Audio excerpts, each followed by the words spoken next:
McLaren was in control until now, but unknowingly, they've let the monster survive, the one that threatens to steal a crown they believed was theirs. Welcome, make yourselves at home, to the 18th round of the Formula One World Championship, the Singapore Grand Prix. The curtain of Formula One is slowly starting to close, but as a surprise, McLaren, thanks to the poor results of the past races, it has let a rival, once out of the race, appear in the orange team's mirrors compared to before. If the Dutchman wins again at Singapore's Marina-based circuit, McLaren will start to feel the pressure. That's why this Grand Prix is decisive in many ways, and will very likely see the McLaren team crowned as Constructors' Champions. If Max Verstappen has any chance to remain Formula One king, should Norris and Piastri, now determined, worry about the four-time world champion? For McLaren, glory is close. For Red Bull, it's a tough test. Whether they have the ability to give Max the chance or to fall for good. Let's begin then with the preview of the 2025 Singapore Grand Prix of Formula One.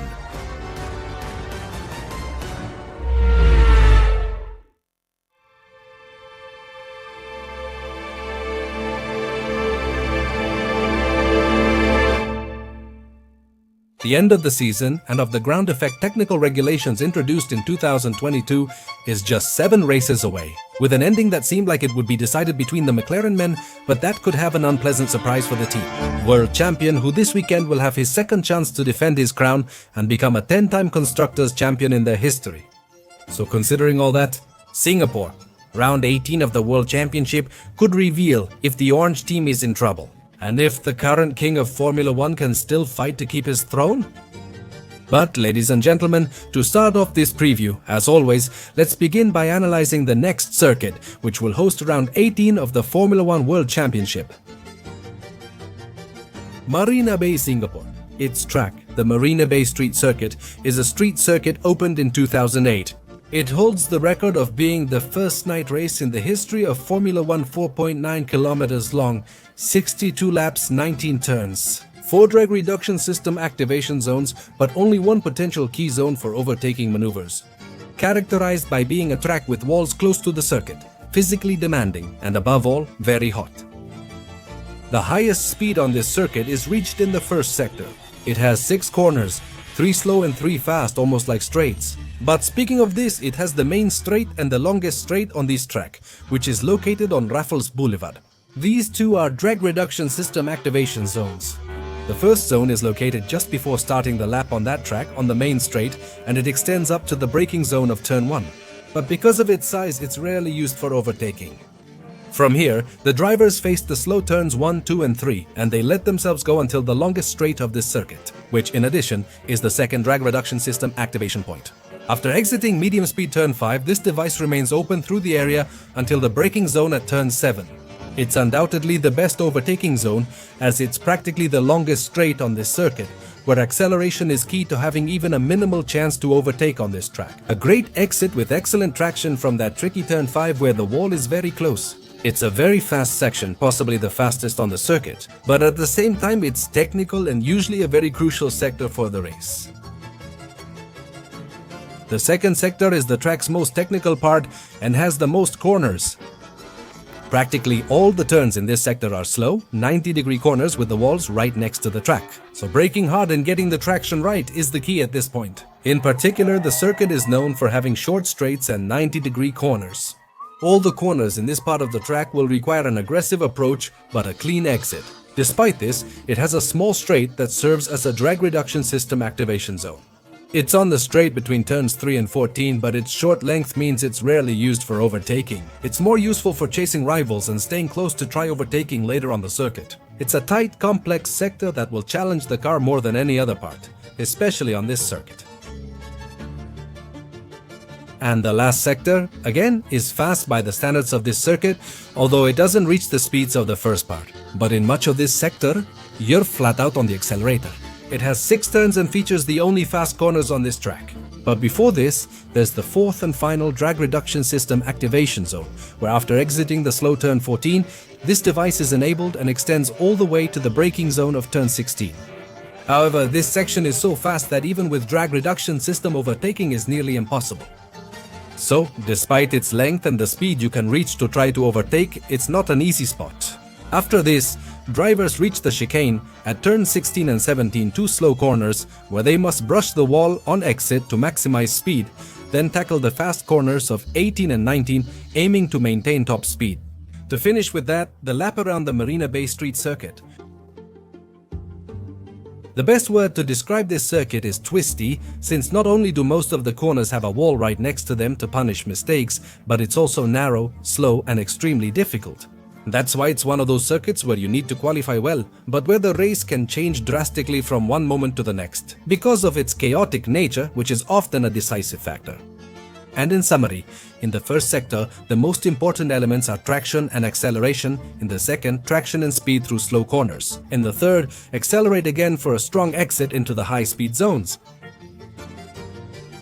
Another factor to consider on this circuit is the high likelihood of a safety car appearing. This is because the street circuit is physically demanding and has walls close to the track. This makes it a combination where the safety car can come out at practically any moment during the race. Since 2008, only the 2024 edition has not had a safety car, but the chances of it appearing are very high. On this track, there's a 90% probability of a neutralization with this device. That's why teams usually keep this very much in mind when setting up their different race strategies. Due to the circuit's condition, every part is very dangerous, and going off at any point on this track can make the drivers hit the wall and completely ruin their races. On this circuit, traction and brakes are vital elements when it comes to setups, because of so many slow 90-degree corners that will challenge the cars practically all around the circuit. Therefore, the cars usually run with high downforce setups, since it's an extremely slow track with short straights, where very high speeds are not reached. And despite having 4 drag reduction system activation zones, most of them are only useful for getting closer to the rivals, because the only zone that can really work for overtaking is just one, and that's the drag reduction system combination. The braking at turn 7.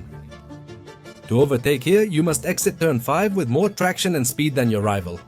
Stay close to him in this section and focus on taking the inside, as going side by side on the outside is risky. Finishing the maneuver is nearly impossible unless the overtake is done before the braking zone.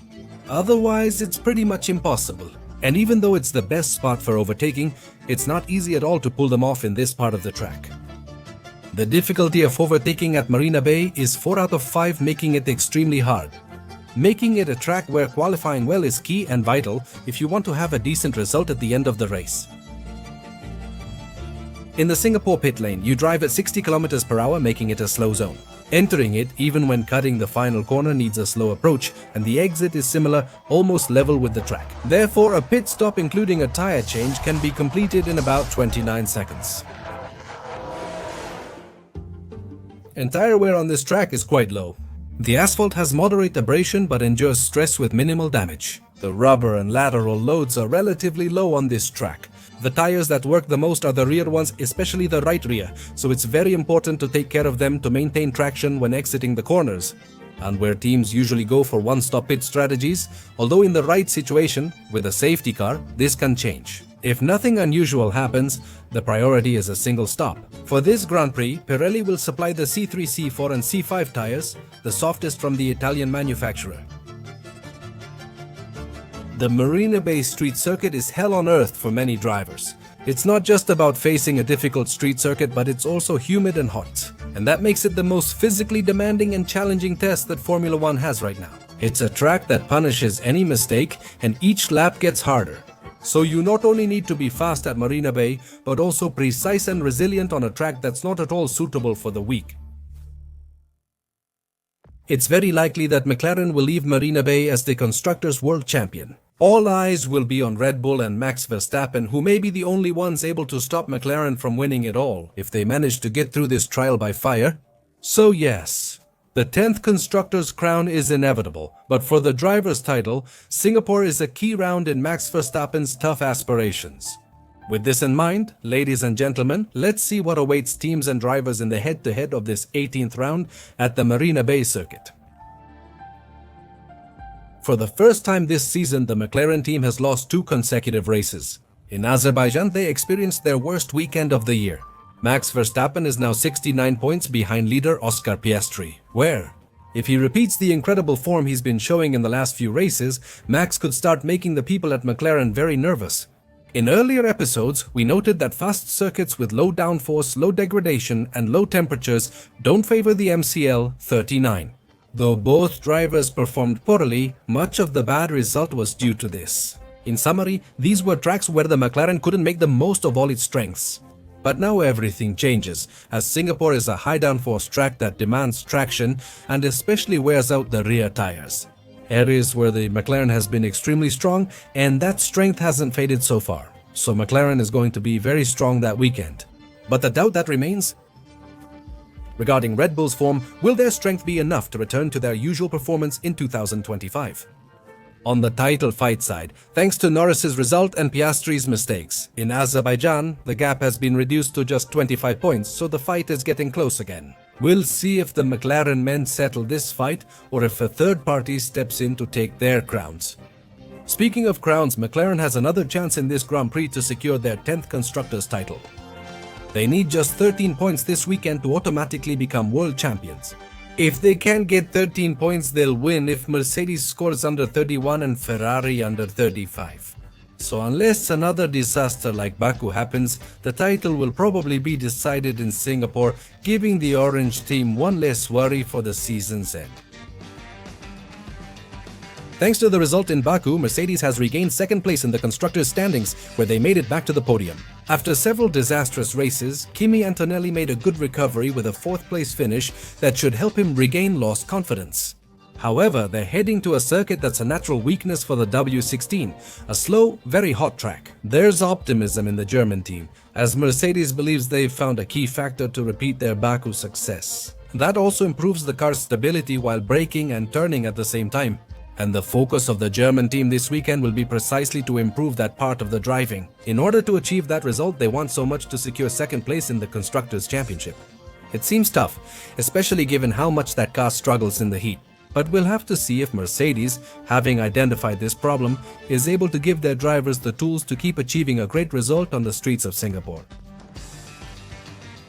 Ferrari is already completely focused on 2026, but losing second place in the Constructors' Championship again is once again disappointing. In a tough year for the Italian team, they went to a track that suited them, just like in Italy. But due to driver and strategic errors, they had another disappointing result. No more updates are coming for the Italian team, so they'll finish the season with their current car. Ferrari faces the Singapore circuit, which again appears challenging. Where there's potential, as long as the team knows how to use it, Ferrari's aim is to reclaim second in the Constructors' Championship and try to take advantage of the chaotic atmosphere in Singapore to get the best possible result.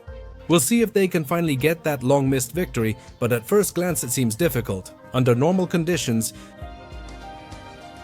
the Bulls have won 2 straight races, narrowing Verstappen's lead over Piastri in the standings to 69 points. With 7 races to go, it's still a huge gap, but it has allowed many to dream of Max Verstappen's 5th Drivers' Championship.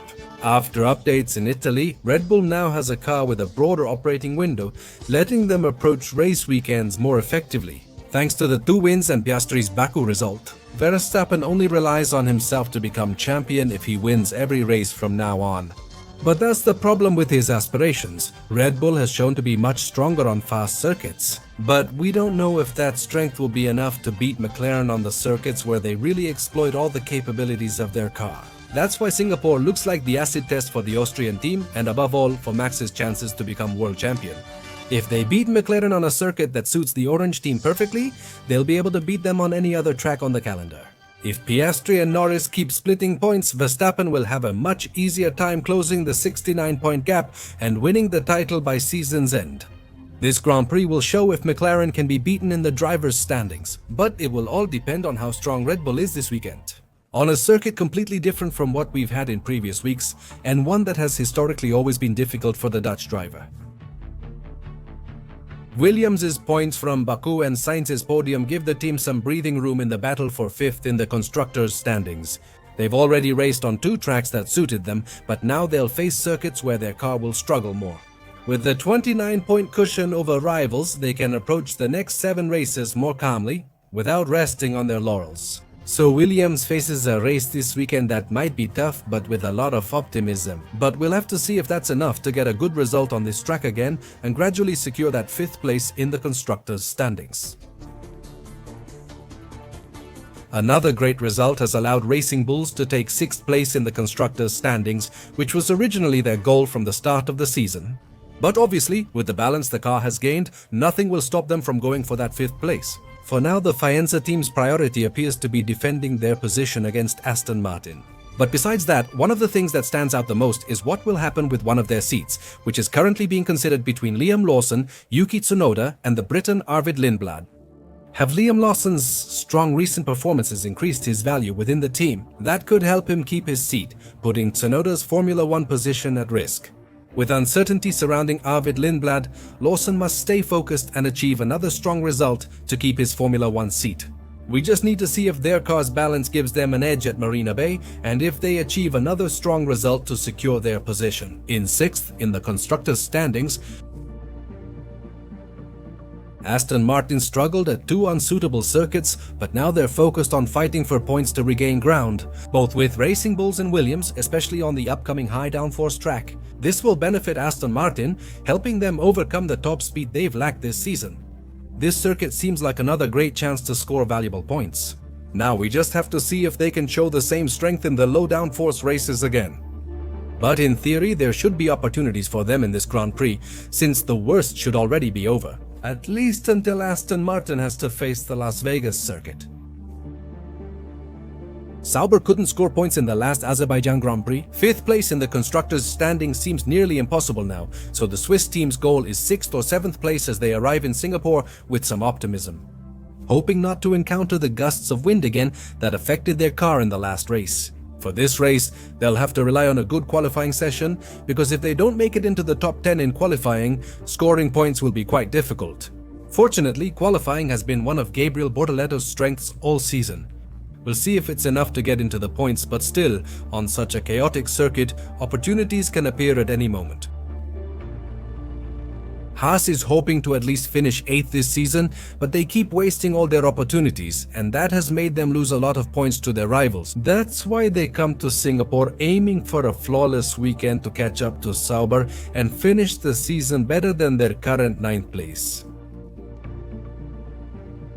And what about Alpine? They leave the fast circuits, which don't help them, for the high downforce circuits, where they're still not strong but at least look better. For Suto, and with the chaotic context that usually surrounds the Singapore Grand Prix, he could open up opportunities for them to score points under the right conditions. With all the resources already put into the 2026 car, this team can only try to take advantage of those opportunities and look for some points that will give them a bit of joy before the end of the season.